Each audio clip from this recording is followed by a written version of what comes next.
कहानी की शुरुआत होती है अमित पटनायक और उसकी टीम के साथ। ये लोग राजस्थान के एक बड़े राजा के महल में रेड मारने जा रहे होते हैं।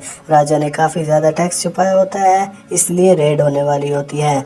लेकिन राजा चालाक था, उसने पहले ही अपना पैसा और सोना गाड़ियों में भरकर पीछे के रास्ते से निकलवा दिया था। इतना ही नहीं बल्कि राजा ने अपने आदमियों को बोलकर ऑफिसर्स के ऊपर फायरिंग भी करा दी। लेकिन पटनायक भी रेडी था, उसने राजा के ट्रक्स को रास्ते में ही घेर लिया और पूरा माल सीज कर दिया। जब राजा को ये बात पता चली, वो एक आदमी को पटनायक के पास भेजता है डील करने के लिए। वो कहता है तुम्हें जितना भी पैसा चाहिए दे लो, लेकिन बस हमारा माल वापस कर दो। पटनायक कहता है कि 2 करोड़ ले आओ और अपना माल वापस ले जाओ। अब हमें जेल का सीन दिखाया जाता है, जहाँ पहले पार्ट का विलेन रमेश्वर सिंह यहाँ पर दिखाई देता है, जो कि अभी भी जेल में है क्योंकि उसने ऑफिसर के ऊपर हाथ उठाया था। फिर आगे हम देखते हैं पटनायक को रिश्वत के इल्जाम में ट्रांसफर कर दिया जाता है। अब वो अपनी वाइफ और बेटी के साथ शिफ्ट हो जाता है। वहां पहुंचकर वो दादा भाई के बड़े बड़े पोस्टर देखता है, जो कि एक पावरफुल लीडर और मिनिस्टर भी बन चुका है।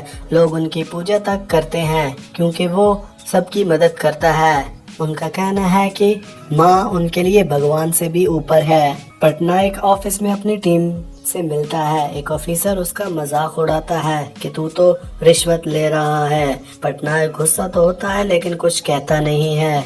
अगले दिन पटनायक अपनी पूरी फैमिली के साथ दादा भाई के फाउंडेशन में जाता है। वहाँ उसका शक बढ़ता है, उसे कुछ चीजें अजीब दिखाई देती हैं जो वो अपने दिमाग में नोट कर लेता है। उसके बाद पटनायक वहाँ के लोगों से दादा भाई के बारे में पूछता है। लोग कहते हैं कि वो सबकी मदद करता है और सभी लोगों ने मिलकर उसे इलेक्शन लड़ने को कहा। लेकिन जब सीएम के पास टिकट मांगने को गया तो उसने उसकी इंसल्ट कर दी। तब दादा भाई ने इंडिपेंडेंट इलेक्शन लड़ा और जीत गया। बाद में कई और एमएलएस को भी अपने साइड कर लिया और अब सीएम को भी मजबूरी में दादा भाई से हाथ मिलाना पड़ता है। इसके बाद दादा भाई की पावर और भी बढ़ जाती है और वो कैबिनेट मिनिस्टर बन जाता है। ये सब मालूम करने के बाद पटनायक को शक होने लगता है। वो दादा भाई के टैक्स रिकॉर्ड की फाइल निकलवाता है, लेकिन उसमें भी कुछ फ्रॉड नहीं मिलता। पटनायक सोचता है इतना सीधा आदमी तो हो ही नहीं सकता जिसका कोई रिकॉर्ड ना हो। इसके बाद वो दादा भाई के हर एरिया पर नजर रखने लगता है। उसके खेत देखता है जहाँ पर लोग उसे बताते हैं कि हर साल ये फसल वैसे ही छोड़ दी जाती है, कोई नहीं काटता। पटनायक को शक होता है कि जरूर इसने कुछ नीचे छुपा रखा है। अब अगले सीन में हम देखते हैं पटनायक अपनी टीम के साथ होता है और वो सभी को बताता है कि उसका ट्रांसफर एक्सीडेंटली नहीं हुआ था, बल्कि ये सब उसने खुद प्लान किया था। जब राजा साहब के यहाँ रेड डाली तब जानबूझकर मैंने उससे रिश्वत ली थी ताकि मेरा यहाँ ट्रांसफर हो सके, और बिल्कुल वैसा ही हुआ। मेरा ट्रांसफर यहाँ हो गया जहाँ पर दादा भाई का राज चलता है। पटनायक ने दादा भाई के फाउंडेशन और उसके आसपास के एरिया पर नजर रखनी शुरू कर दी। सारे डॉक्यूमेंट, एक्टिविटीज और कनेक्शन को ट्रैक करने लगा। तब ऐसे एक बहुत बड़ा राज पता चलता है। दादा भाई ने कई कंपनीज ओपन की हुई हैं, लेकिन वो सब गरीब लोगों के नाम पर हैं। मतलब समझ लो, नाम उनका हो रहा है, पैसा और पावर दादा भाई का बढ़ रहा है। दादा भाई ने जो गरीबों के नाम पर कंपनियां खोल रखी हैं वो सब टैक्स बचाने के लिए हैं। पटनायक ने इन सबूतों को इकट्ठा किया और अपने सीनियर के पास लेकर गया और अपने सीनियर से उसने 30 वारंट भी साइन करा लिए रेड मारने के लिए। पटनायक अपनी टीम से कहता है आज हम दादा भाई के घर रेड मारने जा रहे हैं। ये सुनकर सभी की फट जाती है, लेकिन पटनायक का ऑर्डर कोई मना नहीं कर सकता था, वरना नौकरी गई समझो। पटनायक अपनी टीम के साथ दादा भाई के घर पहुंच जाता है, पर वहां पर वो ऑलरेडी तैयार होता है। वो कहता है जितना चाहो रिसर्च कर लो, मैं तुम्हें इजाजत देता हूँ। रेड शुरू हो जाती है, हर कोना छान मारा जाता है लेकिन कुछ भी नहीं मिलता। तब दादा भाई के फाउंडेशन में जाते हैं, लेकिन वहाँ भी कुछ नहीं मिलता, सब कुछ एकदम लीगल होता है। तभी वहाँ भीड़ इकट्ठी हो जाती है। लोग ऑफिसर को मारने तक को रेडी हो जाते हैं क्योंकि उन्हें लगता है कि ऑफिसर ने दादा भाई के ऊपर झूठा इल्जाम लगाया है। दादा भाई भीड़ को आकर शांत करते हैं और वो पटनायक से डायरेक्टली कहता है, जब से तुम इस शहर में आए हो मैं तुम पर नजर रख रहा हूँ, इसलिए तुम्हारे आने से पहले ही मैंने सारा माल यहाँ से हटा चुका हूँ। यानी मैं इस वक्त तुमसे एक कदम आगे निकला। गन्ने वाले खेत से भी वो सारा माल हटा चुका होता है। पटनायक को बहुत गुस्सा आता है। तब पटनायक वहाँ से चुपचाप चला जाता है। रेड मारने की वजह से उसे सस्पेंड कर दिया जाता है और सीन शिफ्ट होता है। रमेश्वर सिंह जो अब जेल से पैरोल पर बाहर आ चुका है, वो अपने आदमी से कहता है, ये पटनायक आसानी से बैठने वाला नहीं है, ये कुछ बड़ा करने वाला है। आगे हम देखते हैं पटनायक को जो कि कुछ टेंशन में होता है। तभी उसे याद आता है दादा भाई के घर से निकलते वक्त एक आदमी ने उसके हाथ में एक छोटी सी पर्ची दी। उस पर्ची के ऊपर लिखा था नेहा राठौर। पटनायक फौरन इस नाम की पीछे पड़ जाता है।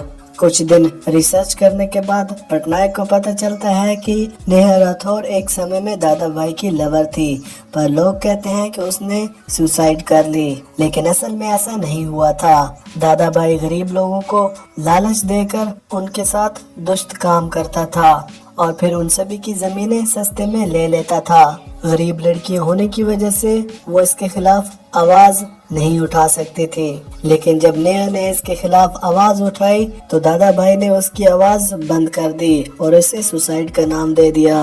पटनायक बाकी लड़कियों से भी बात करता है, लेकिन वो डर के मारे मना कर देती हैं और ये बात वहीं खड़ी उसकी वाइफ भी सुन लेती है। दादा भाई ने अपने पुराने तरीके नहीं छोड़े।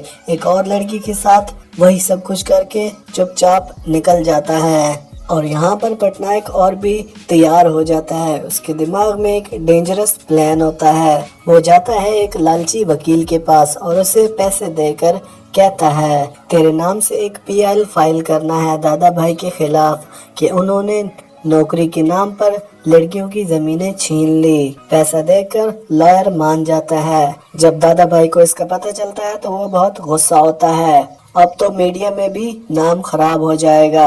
एक नया ऑफिसर बटबन जो पटनायक की रिश्वत में ट्रांसफर होके आया होता है, वो दादा भाई के सामने झुकते ही रहता है, बस मुझे पैसे देते रहें और आप पर कोई भी बात नहीं आएगी। फिर अगले दिन उसे कुछ अनोनिमस टिप्स आती हैं। किसी के घर में बहुत सारा पैसा छुपा हुआ है, वो आदमी दादा भाई का दुश्मन है। ये टिप पटनायक ने खुद भेजी थी। ये ऑफिसर लालच में आकर रेड मार देता है। ये सारा का सारा पैसा दादा भाई का होता है जो उसने गन्ने के खेत से निकाल कर वहाँ छुपाया रखा था। ये ऑफिसर दादा भाई से माफी मांगता है। अब तो सरकार रेड पर रेड मारते जाएगी, आप मुझे अपना सारा इलाके बता दो, मैं वहाँ जाऊंगा ही नहीं। उसके अगले दिन ही दादा भाई अपना सारा माल ट्रांसफर कर देता है। दादा भाई भी परेशान होता है कि आखिर उसे टिप दे कौन रहा है। तभी एक बहुत बड़ा राज खुलता है। ये सब इंफॉर्मेशन पटनायक को दादा भाई का खुद का पीए दे रहा था, जो पहले से ही एक करप्ट आदमी है, लेकिन पटनायक ने उसका ज़मीर जगाया, इसलिए वो उसकी हेल्प करने लगा। लेकिन दादा भाई को जब ये बात पता चलती है तो वो उसकी पिटाई करता है और उसका ट्रांसफर कहीं और करा देता है। इधर हम देखते हैं पटनायक की वाइफ उन सभी लड़कियों से मिलती है, उन्हें हिम्मत दिलाती है और अपने साथ मिला लेती है। दादा भाई लॉयर को 5 करोड़ देकर उसे खरीद लेता है। कोर्ट की सीन में हम देखते हैं लॉयर ने तो उसकी ऑडियो रिकॉर्ड कर ली थी पैसे लेते वक्त, और साथ ही कहता है कि दादा भाई ने अपनी लवर नेहा का कत्ल किया है, गरीब लड़कियों का रेप किया है और उनकी जमीनें जबरदस्ती छीनी है। पटनायक ने पहले ही लॉयर को बता रखा था कि दादा भाई उसे खरीदने की कोशिश करेगा, इसलिए तुम रेडी रहना। उसके बाद पटनायक अपने सीनियर के पास जाता है वारंट इशू करवाने के लिए। वो अपने सीनियर को कहता है कि मेरे पास पक्का सबूत है कि इस होटल में 500 करोड़ से ज्यादा का माल मैं निकाल सकता हूँ, मुझे बस रेड मारने की इजाजत चाहिए। तो वो ऑफिसर उसे इजाजत दे देता है। असल में पटनायक ने ही उस ऑफिसर का ट्रांसफर यहाँ कराया था, वो उसी का आदमी होता है और उसी ने उस होटल की टिप दी होती है। पटनायक होटल जाता है और उसकी हर एक चीज की तलाशी लेता है। वहाँ पर उन्हें बहुत सारा सोना और पैसे मिलते हैं। दूसरी इनसाइड बाथरूम के पैप्स भी गोल्ड के निकलते हैं। सब कुछ सीज कर लिया जाता है। तब दादा भाई पिछली मूवी के विलन रमेश्वर की तरह अपने कांटेक्ट से राब्ता करता है, लेकिन उनसे कुछ भी मदद नहीं मिलती। तब दादा भाई अपने सारे सपोर्टर्स को लेकर होटल के बाहर पहुंच जाता है और वो वहां पर तोड़ फोड़ मचाना शुरू कर देते हैं। तब पटनायक को कुछ भी समझ नहीं आता। तब उसे एक आइडिया आता है कि वो बिल्डिंग के ऊपर से उन सभी पैसों को उड़ा दे। तब सभी लोगों का ध्यान उसकी तरफ हो जाता है। तब दादा भाई हैरान हो जाता है कि ये सब क्या हो रहा है और इस तरह दादा भाई का सारा पैसा सीज कर लिया जाता है, जो कि 5 करोड़ से ज्यादा होता है। दादा भाई अपने आदमियों के साथ पटनायक के ऊपर अटैक करने के लिए निकल जाता है, लेकिन तभी वहीं पर उसकी माँ आ जाती है और पटनायक की बीवी भी उन सभी लड़कियों को लेकर आ जाती है जिनके साथ उसने ज्यादती की थी। और ये सारी बात दादा भाई की माँ को भी मालूम हो गई थी। दादा भाई वहाँ पर बहुत शर्मिंदा होता है और माफी मांगता है। पटनायक सारे माल को सीज कर लेता है और दादा भाई को जेल के अंदर डाल देता है। और फाइनल सीन में हम जेल के अंदर पटनायक को रमेश्वर सिंह के पास देखते हैं। दोनों एक दूसरे को देखकर कहते हैं, गेम अभी बाकी है पटनायक। और यहीं पर इस मूवी का अंत होता है।